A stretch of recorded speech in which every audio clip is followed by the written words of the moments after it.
করে মাদক পাচারের সময় আগরতলা রেলওয়ে স্টেশন থেকে 1 লক্ষ টাকার মাদক সহ গ্রেপ্তার এক মহিলা এবং এক পুরুষ মাদক পাচারকারী।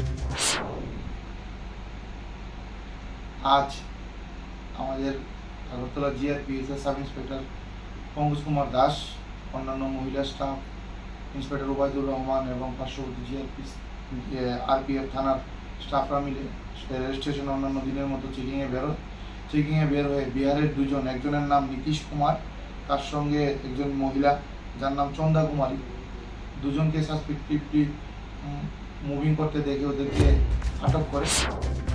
মাদক পাচার বাণিজ্যের করিডোর হয়ে দাঁড়িয়েছে আগরতলা রেলওয়ে স্টেশন। প্রতিদিন আগরতলা রেলওয়ে স্টেশন থেকে ট্রেনে করে মাদক সামগ্রী পাচারের উদ্দেশ্যে নিয়ে যাওয়ার সময় আগরতলা জিআরপি থানার পুলিশ কিছু মাদক পাচারকারীকে গ্রেপ্তার করতে সক্ষম হলে ও বাকি মাদক পাচারকারীরা আগরতলা জিআরপি থানার পুলিশকে ফাঁকি দিয়ে মাদক সামগ্রী ট্রেনে করে অসম, পশ্চিমবঙ্গ, বিহার সহ বিভিন্ন রাজ্যে নিয়ে গিয়ে পাচার করছে।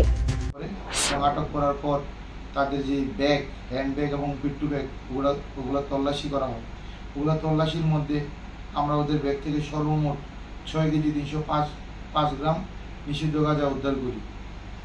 এই গাঁজাগুলির বর্তমানে কালোবাজারি মূল্য প্রায় 1 লক্ষ টাকা।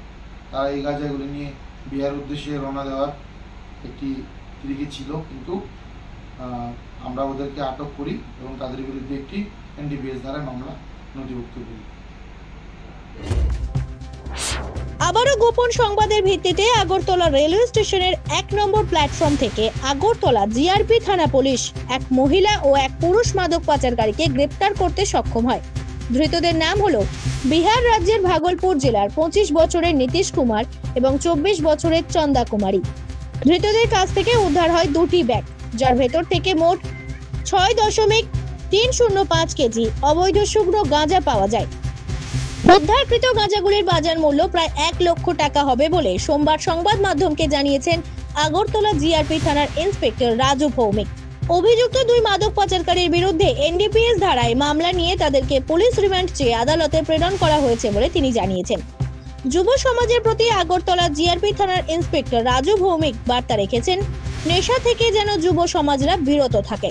ত্রিপুরা থেকে বিক্রম কর্মকারের রিপোর্ট, জেলার বার্তা।